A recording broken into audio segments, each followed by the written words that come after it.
여러분, 한 주간 동안 평안하셨습니까? 오늘은 한반도가 일제에서 해방된 날입니다.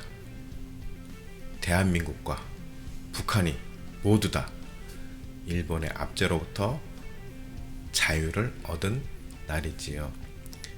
이를 위해서 많은 독립운동가들이 국권의 회복을 위해서 자신의 삶을 포기하고 또한 가족들의 삶까지도 희생시키면서 일제와 싸웠습니다.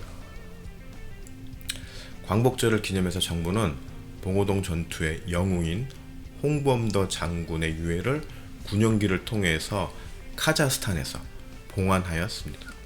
조국이 광복된 지 70여 년 만의 일입니다.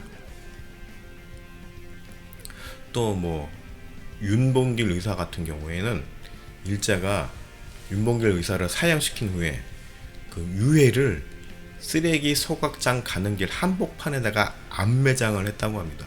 그래서 사람들이 지나가면서 밟으면서 다니도록 밟히게끔, 그만큼 윤봉길 의사를 일제가 아주 이를 갈았다고 합니다. 오랫동안 그래서 윤봉길 의사의 유해가 봉환되지 못했는데 결국은 또 봉환됐죠.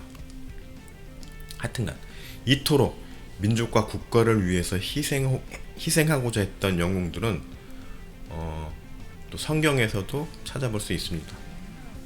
이스라엘 민족의 지도자로 나섰던 모세도, 여호수아도 이스라엘 민족의 영웅이라고 볼 수 있겠죠. 또 누가 있을까요? 다윗. 블레셋과의 전쟁에서 거인 골리앗을 물리친 다윗도 이스라엘을 위기에서 건져낸 영웅이라고 볼 수 있을 것 같습니다. 또 에스더 등등 성경에서도 국가와 민족을 위해서 자신을 희생하고자 했던 영웅들이 있습니다. 그런데 오늘 본문인 마태복음 10장 32절에서 끝절인 42절까지의 말씀을 보면 여러 군데에서 난해한 아주 어려운 성경 구절들이 나옵니다. 아주 쉽게 이해하기 어려운데 내용을 보면은 예수님께서 다른 구절에서 했던 말씀들과 좀 배치되는 듯한 그런 내용들이 있기 때문입니다. 근데 성경 공부에 연륜이 좀 되시는 분들은 한 번쯤은 또 공부를 통해서 오늘 본문의 의미들을 배우신 분들도 계실 줄 압니다. 그런데 오늘 특별히 이 광복절을 맞이해서 이 말씀을 통해서 제가 깨달은 내용을 여러분들과 나누고자 합니다. 보통 우리는 예수님이 이 땅에 오신 목적을 사랑의 완성이라고 합니다. 하트 보이시나요? 요즘 유행하는 하트. 사랑의 완성이라고 이야기합니다. 그분의 절대적인 사랑으로 십자가 희생을 통해서 구원을 이루었다는 점을 강조합니다. 그런데 또 한편으로 잘 아시다시피 십자가는 공의의 상징이기도 합니다. 죄를 미워하시는 하나님께서 인류에게 죄를 물으셔야 하는데 이들이 받을 심판이 너무 안타까워서 아들에게 대신 죄값을 물게 하신 것입니다. 즉 사랑은 하되 죄에 대한 값은 어떠한 형태로든지 반드시 해결돼야 하는 문제가 있었던 것입니다. 그렇기 때문에 예수님의 초림은 사단에게 있어서 최고의 선전포고와도 같은 것입니다. 그래서 예수님께서 이렇게 말씀하시는 것입니다. 내가 세상에 화평을 주러 온 줄로 생각하지 말라. 화평이 아니요 검을 주러 왔노라. 34절에서 예수님은 이 땅에 오신 목적이 화평이 아닌 검을 주러 왔다고 말씀하십니다. 그런데 여기에서의 화평은 히브리어로 뭐죠? 샬롬이죠. 본문에서는 이를 헬라어로 아이레네라고 번역했습니다. 이스라엘 민족에게 샬롬은 안부 인사 겸 또 축복하는, 복을 기원하는 말로 여겨지고 있습니다. 그리고 이 배경에는 현실에서의 정치적 안정, 경제적 안정을 바라는 마음들이 자리 잡고 있습니다. 우리 민족이 예전에 설날 온 집안 사람들 가족들이 모여서 사돈네 팔촌들까지 다 모여서 새해는 복 많이 받아라, 새해는 건강하고 밥 굶지 말고, 아유 새해는 우리나라가 좀 안정돼야 될 텐데, 이런 걱정들을 많이 하면서 복을 빌었습니다. 뭐 그런 것과 일맥상통하는 것이라고도 생각할 수 있을 것 같습니다. 결국 예수님께서는 당시 이스라엘 백성들이 바라던 정치적 해방을 위한 지도자가 아닌 이 땅에 하나님의 나라를 세우시고자 오신 것이라는 점을 다시 한번 강조한 것임을 알 수 있습니다. 여기까지는 우리가 이해할 수 있다고 해도 하반절에 검을 주러 왔다는 말씀은 또 무엇을 의미하는 것일까요? 여러 주석서를 보니까 여기에는 예수님께서 사단과의 일전에 대해서 상징적인 표현이라고 설명을 하기도 합니다. 뭐 저도 이 해석에 동의합니다. 네. 그런데 이 검이 칼이죠. 검. 이 검이 뜻하는 바를 단순히 치열한 영적 전쟁을 한다는 것에서 좀 더 나아가 보다 세밀한 분석을 해볼 필요가 있을 것 같습니다. 예수님께서는 40일 동안 광야 생활을 하시면서 사단과 계속 영적 전쟁을 벌이셨습니다. 그리고 이때 예수님께서 사단을 물리치셨는데 뭘로 하셨죠? 네, 말씀으로 물리치셨죠. 그리고 이 베이스에는 에베소서 6장 17절 말씀이 또 있습니다.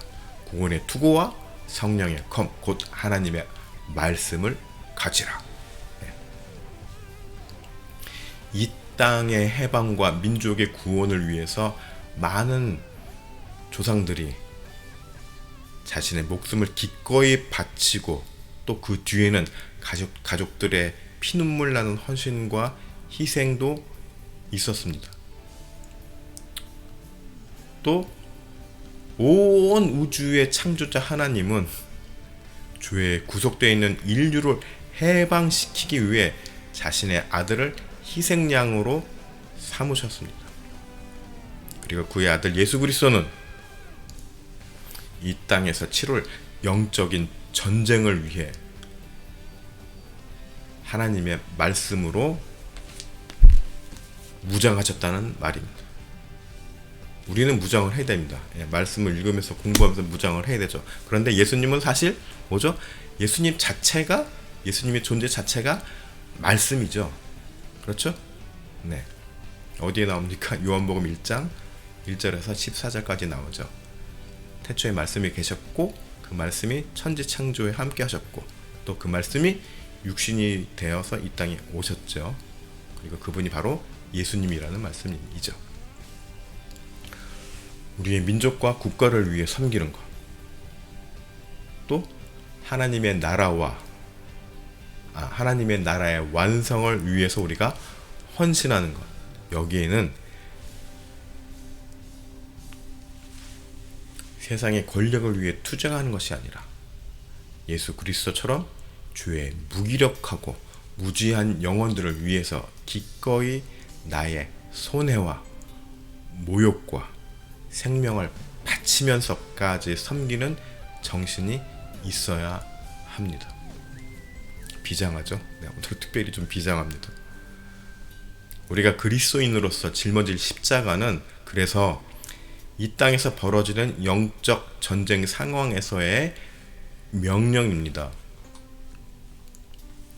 오늘 본문의 38절 39절을 보면 또 자기 십자가를 지고 나를 따르지 않는 자도 내게 합당하지 아니하니라 라고 아주 단호하게 말씀하십니다.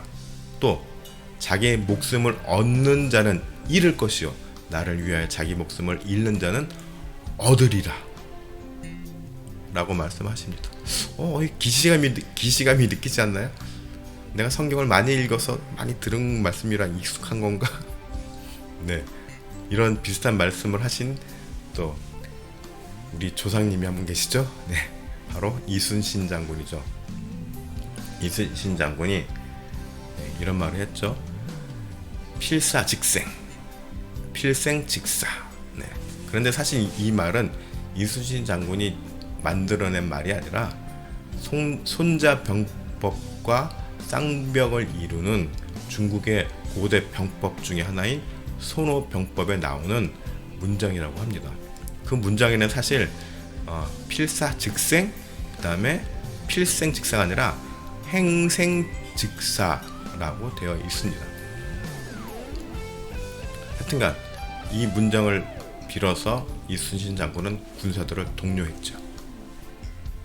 그런데 예수님은 우리들에게 영원한 생명을 누릴 완전한 생명을 위해서 육신의 목숨을 아까워하지 말라고 하시는 것입니다. 그런데 여기에는 경우에 따라서는 우리의 목숨을 바치는 것도 생길 수 있지만 그것을 순교라고 하죠. 네. 그런데 보통은 일반적으로 이 세상에서 내가 누릴, 또한 나의 가족들이 누릴 모든 물질적인 사회적인 배경에 매여 있지 말라는 의미도 녹아들어 있음을 받아들여야 한다는 것입니다. 우리가 살아갈 이 땅의 안정을 위해서 열심히 노력하는 것 중요합니다. 그러나 잊지 말아야 할 것은 결국 우리가 최종적으로 가야 할 곳은 따로 있다는 것을 늘 기억해야 합니다. 우리의 본향은 따로 있죠? 네, 우리의 본향. 네. 여기가 본향이라고 생각하시는 분 계십니까? 네. 이 땅에서 아직도 죄에 사로잡혀 진정한 해방을 갖지 못한 또 많은 사람들이 있습니다. 그 사람들을 위해서 우리들은 모두 영적인 독립투사가 되어야 합니다. 그래서 이들을 위해서 헌신하고 섬겨야 합니다. 그것이 밑빠진 독처럼 쌓이지 않고 계속 흘러내려도 우리는 계속 섬겨야 합니다. 이것이 예수님께서 우리들에게 하신 전시 명령입니다. 제가 왜 전시 명령이라고 했냐면 전시의 지휘자가 내린 명령에는 뭐가 있죠? 강제성이 있고 그 명령을 따르지 않을 경우에는 즉결 심판권이 있습니다. 바로 현장에서 사살할 수 있습니다. 저도 군대에서 군악대로 있었지만 내무반장으로 한 6개월 정도 있었습니다. 최고참으로. 그리고 그래서 어깨에 견장을 딱 찼습니다. 초록 견장. 특별히 군악대 견장은 그 초록 견장 위에 군악대 금속으로 된 금색 휘장이 또 딱 박혀 있어가지고 멀리서 보면 꼭 장교 같습니다. 그래서 다른 사병들한테 멀리서 경례도 몇 번 받아봤습니다. 하여튼간 이 초록색 견장을 단다는 것은 생사여탈권을 갖는다는 의미입니다. 전시 상황에서 나의 명령을 듣지 않을 경우에는 사살할 수 있는 권한이 있다라는 말입니다. 그만큼 위중한 명령입니다. 심각하고 엄중한 명령입니다. 그러한 명령을 예수님께서 우리들에게 하고 계신다는 말입니다. 그렇기 때문에 여러분들 모두 탁월한 전투 요원이 돼서 이 예수님의 명령을 성공적으로 수행해 나가는 탁월한 성도가 되시기를 축복합니다.